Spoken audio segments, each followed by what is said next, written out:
A lot to get to, including Lane Kiffin, the reports and the reaction from a grown man head football coach on social media to those reports as we get going today. Jim Dunaway, Lance Taylor, Ryan Brown, Rockstar Forrester, Lunsford, all here today. Taylor Corns in mission control for everything at Next Round Live on all the social media platforms. So last night, while we're at Bud Light game night, we get the report, I guess the first official on the record report from a blue check mark, and John Sokoloff, who reports that Lane Kiffin is on his way to becoming the head coach at Auburn. There's the tweet. Ole Miss head coach Lane Kiffin plans to step down as the Rebel coach Friday and head to Auburn to become the Tigers' next head coach, according to sources. Sources say the Tigers haven't officially offered the job to anyone yet. So Lane to Auburn is happening. Story soon from John Sokoloff there, who has great ties to both Ole Miss and the Mississippi State program, where you'll keep in mind that the former athletic director of Mississippi State is now the AD at Auburn. So that's John Sokoloff's reporting last night. Lane Kiffin then sends out his reaction. That's news to me, John. The emoji, nice sources, and a series of emojis. And then Lane goes on throughout the evening to bury this reporter in Starkville. Hey, those series of emojis, we'll do that first because I got the description on what the series of emojis meant. I didn't know I was going to have to do that for a college football head coach. I thought more of my teenage daughter. From what I am told, Lane has been talking about a book written by Louis Giglio, who is an Atlanta area, really a national pastor, but he's based out of Atlanta. And that means don't let the devil have a seat at your table. Wow. Nice breakdown. Nice you're welcome. Translation. I would have had no idea. Yeah, nor did I. I had to ask, and people on Twitter were telling me that. Again, I was going to go to my teenage daughter next, but I didn't have to do that because somebody on Twitter helped me out there. I can't, and again, I predicted a few weeks ago that we were going to have a Ole Miss meltdown, that the bottom was about to come out of the season. On the football field, yeah. On the football field. Now they've lost 3 or 4. They've got the Egg Bowl coming up this week, and he's worried about tweeting and trolling some dude. Yeah, a lot more of the tweets. Back to that on Twitter. So he takes the exact John Sokoloff wording and then types up a press release response right here. Breaking news, John Sokoloff of WCBI News in Starkville, Mississippi, plans to step down as lead anchor and head to WLOX to become their new lead anchor. Sources say WLOX hasn't offered the job to anyone yet. So John to WLOX is happening. Story soon. So word for word, just changing the team names in that. Again, a lot of work. A little clap back there from Lane. Yep. And then it keeps going all night long. Lane Kiffin continues to retweet this built emoji, John Sokoloff's career on a tombstone, buried there, and then Lane sends that out to his hundreds of thousands of followers with a laughing emoji there. First, your reaction to what went on last night. I will remind you that I have been a pawn in this situation before. When Dennis Franchione was on his way to Texas A&M, and everyone was expecting him to go to Texas A&M. Right. So as a reporter, probably a little bit more naive back then than I am now, I had access to Dennis Franchione. I did the Alabama Coaches Show. So I'm doing live reports on Monday in Tuscaloosa, and I text Dennis Franchione. Can I ask you about Texas A&M? Yeah. You want to do it on camera, or are you showing me to comment on the phone? I said, would you do it on camera? I was shocked he even wanted to do it on camera. He said, yeah, I'll do it on camera for you. And I said, well, you're in the football complex? No, come to my house. That should have been tip number one. Yeah. It was not the football complex. So me and a camera person go to his house, and we stand in his driveway with nice shrubbery behind him. And I asked him 2 different times about, have you interviewed for the Texas A&M job, or are you going to take the Texas A&M job? And both times he said no on camera. I think it was 2 days later, he's on a plane to College Station. So we are often used as pawns in the media. I was the huckleberry on that day for Dennis Franchione. But and I got beat up by some friends like Mike Rada. But how could my reporting not be correct at that moment? I had the source. There's no better source than the guy saying I am not going. Yeah, but he's lying. Yeah. Well, he's lying, but he's saying it. Well, All I I can know, do is report what he's saying. Again, there's really not a perfect tack to this. You know, if you are the current coach at Ole Miss, and you are leaving, you know, I don't know the right way to do this. I know the wrong thing to do, the immature thing to do, is to troll some reporter that apparently didn't even report this, right? I mean, what he reported technically is that after the Egg Bowl On Friday, Kiffin's going to step down and be the Auburn coach. And I would almost bet LT's left nut that ends up being. It's floating around now. I think Brown is in control of it right now. I am, yes. Yeah. You're going to need my permission to make this bet. I would almost bet LT's left nut that John Sokoloff's report ends up being true on Friday, that on Friday Lane Kiffin's no longer the coach at Ole Miss. Well, because I was going to say, Brown, my only problem with that is why would Kiffin go out of his way to troll him? Kiffin is because that's who he is. I get that, but boy, this is going to look really silly. I don't think Lane's ever worried about that. I think Lane just is Lane, and that's the kind of stuff he does. He's trying to keep this press down because he's got a game coming up Thursday, and a very important game, I know, for Ole Miss. More importantly to me. Yeah, why is that, Jim? Because we have a stake bet, right. and I need Lane on the sidelines and get one more win at Ole Miss. Yeah. But that aside, it's pretty important to Ole Miss too. It is very important to Ole Miss, and it's very important to Ole Miss's players. It's important to their fans. And so here's kind of what's going to happen here. So when you're in a situation, when you're playing this game, if you're Lane Kiffin, where I either want another job or I think I want another job, but I got to get everything I can out of that job. You only get to do this one time. You only get to negotiate with Auburn this one time.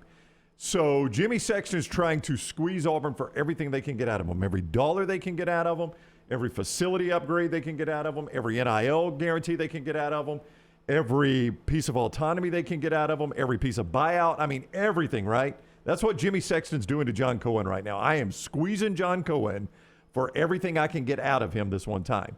Kiffin's got to keep this alive while Jimmy Sexton is doing that. He can't let this die. He can't say, hey, listen, I've signed this new – he can't sign this new deal that he's been offered from Ole Miss. He's got to be careful how he talks. He's got to keep this alive, because the other thing you got to keep alive is if Jimmy Sexton picks the phone up today and calls Kiffin and says, hey, the Auburn thing has fallen apart, we're staying, he can't burn that bridge either, because I got to stay there and coach. So what you're telling me is that Lane Kiffin is basically going and doing a morning show for 2 extra weeks past his contract. Been there. This is kind of a needle to thread here for Kiffin. Yeah, been there. So yeah, I mean, Kiffin, Lance, he can't burn that bridge. He can't burn Ole Miss too, because something could, you never know in these things. Something could fall apart. I mean, I know it's only, how long is it till the Egg Bowl's over? What that game kicks? I mean, I don't know. 6 o'clock on Thursday night. So we got it's a handful of hours. Let's say 48 hours, right? Yeah. He's got to keep this thing alive for 48 hours. But in this next 48 hours, Lane Kiffin's going to have some really uncomfortable conversations. Yeah. His players at some point are going to face him and say, are you in or out? Yeah. What about his boss? His boss, Keith Carter, is going to face him, if he hasn't already, and said, are you in or are you out? The boosters Lane has leaned on to get facility upgrades and NIL upgrades are going to he's going to have to face them. Are you in or out? Are you with us or against us? Yeah, I mean, he's going to have some really uncomfortable conversations. Let's unpack that a little bit. All right, I'm glad to. And maybe go to our history books and remember this. Our friends at Bromberg's bringing you this part of the show. That silver box means a lot. Yeah, nothing like giving or getting that silver box. The holidays are here. If you're thinking about popping the question, they are your diamond specialists. Since 1836, our friends at Bromberg's. Get in them, see them. 2 great locations, Mountain Brook and the Summit. Again, nothing like giving or getting that silver box from Bromberg's, your diamond specialist. For more information, you can shop online right now. Go to brombergs.com. Okay, let's start first, Brown and LT, with a little bit of history. What you're describing, Brown, being confronted by players and your boss and everything, sort of takes me back to a Saturday morning at the Georgia Dome at the SEC Championship. Did that happen with Les Miles? It did, 100%. I mean, Les Miles was taking the Michigan job. He was done. Yeah. He was done, going. So John Sokoloff back then was Kirk Herbstreit. That's right. And Herbstreit goes on game day that morning and says this will be the last game he coaches at LSU. He's taking the Michigan job. And the LSU folks lost their mind. As you can understand, they're about to play in an SEC championship game. And they confronted Les Miles The players did at a breakfast, and Les Miles knew this, whatever comes of this, is going to be an epically bad look for me. My players are going to revolt. We're going to lose the game. I'm not going to be allowed to coach in the game. Whatever it is going to be a bad look. And Les Miles made the choice at that moment, I don't want to do this next 12 hours. It was really, all he had to do was survive about 12 hours. And he was like, I don't think I can handle that. So he backed out of the Michigan job, made Herb Street look like an idiot, though Herb Street had it right. That was all because players confronted him at a breakfast. And again, that was like 12 hours. This is going to be 48 hours. Yeah, so will you not be surprised if he takes the Auburn job? More surprised if he coaches in this game Thursday night and then takes the job? That's the most fascinating storyline to me. Like, as these meetings happen with Lane, as these face-to-face conversations happen, at some point does Keith Carter, the Ole Miss athletics director, figure out this guy is not going to be our coach next year? And I want to save face, and I've got the fan base is all pissed off at Lane Kiffin right now. I'm just going to tell him he's not coaching the Iron Bowl, or the Egg Bowl, or the Iron Bowl for that matter. I'm telling him he's not coaching the Egg Bowl. You're out. It's the old Bo Schembechler. Michigan's going to be coached by a Michigan man. Schembechler did that. Wasn't that pretty much on the eve of the NCAA tournament, right? No. You're talking about Bill Frieder. Yeah. But Bo Schembechler was the athletics director. Yeah. Sorry. I mean, that was pretty much on the eve of the NCAA tournament where he's like, if you're taking that job, you're out. We're going to be coached by a Michigan man. Does Keith Carter pull that card at Ole Miss for him to be the hero now? Does he do the old Ole Miss is going to be coached by somebody that cares about Ole Miss, not somebody that's taking another job? Still find it hard to believe Bill Frieder left to Michigan for Arizona State. It's a dumb move on his part, but still. But you're talking about a fan base that thought Lane had bailed on them last week as they watched a 35-6 first half in Fayetteville. They all were on social media. The Ole Miss fan base that uses Twitter and Instagram were out there saying, this guy's franning it up, using our term. This guy is already, his head somewhere else.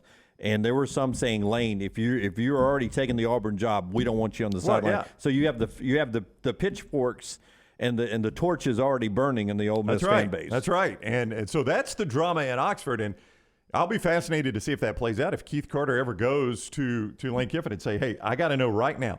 We've got the biggest game on our schedule coming up Thursday. And I've got an obligation to Ole Miss fans to make sure my coach is engaged in that. And if you're going to Auburn, Lane, that is fine. You tell me right now, are you in or are you out?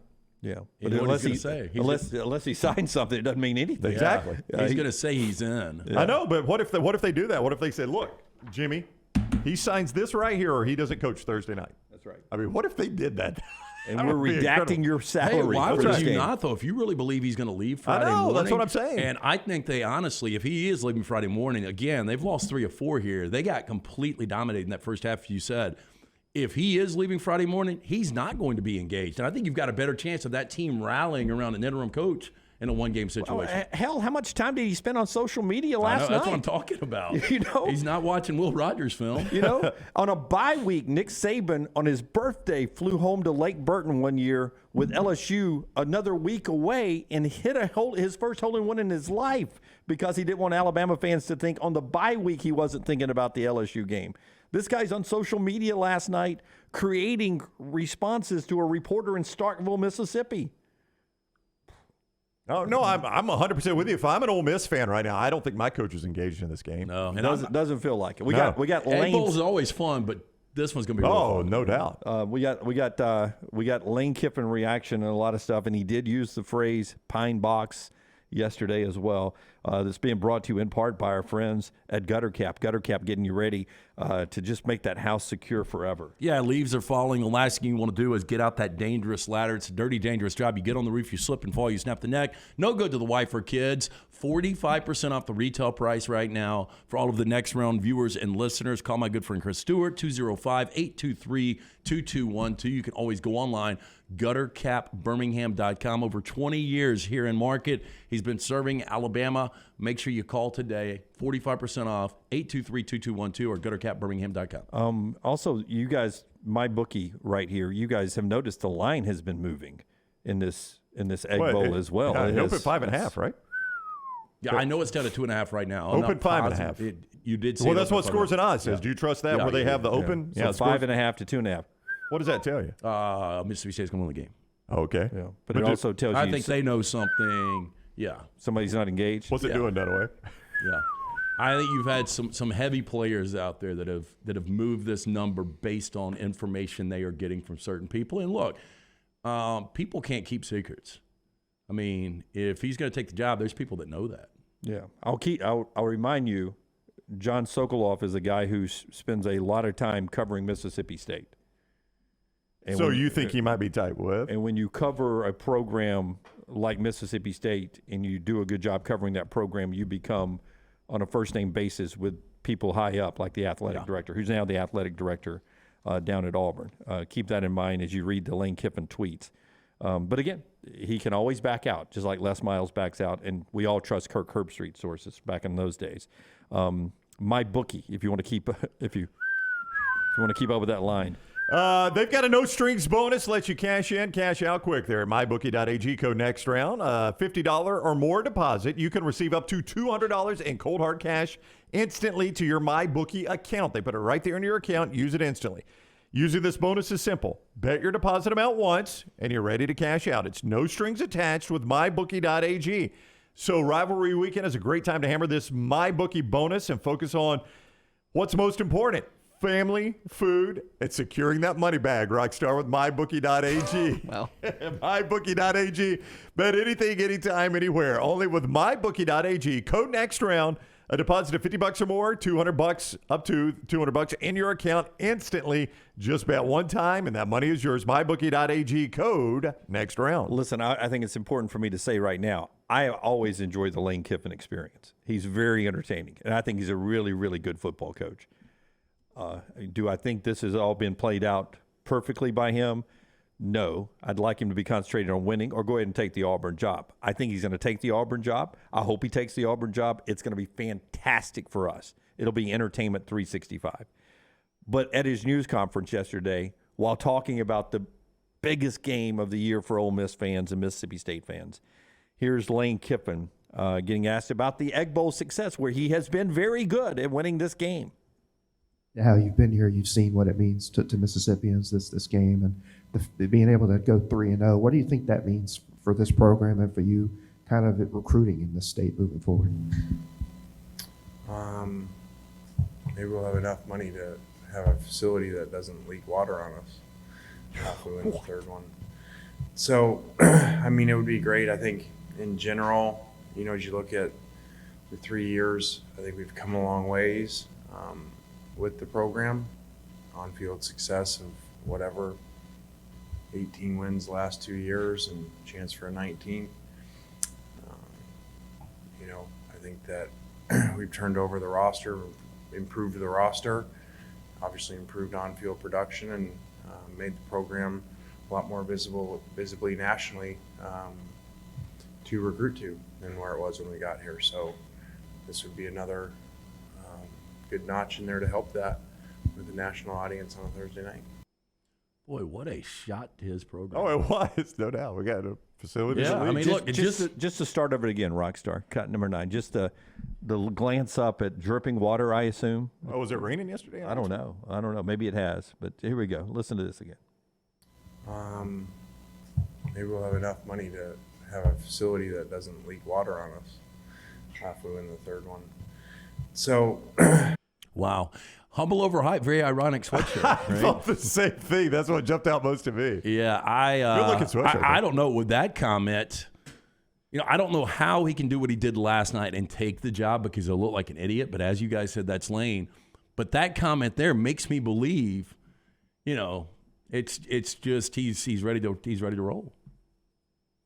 I mean, that does sound like you're kind of building a case to leave, right? I mean, I got a leaky roof here, man. Yeah, I mean, I can't even. Auburn's got a better house. Yeah, they just built one, in fact. I bet that roof doesn't leak. I'm sure there's a Greg from Pell City in Oxford. You think so? They probably would pay for that roof to get fixed. Yeah. Greg from Union Grove, Yeah. Mississippi.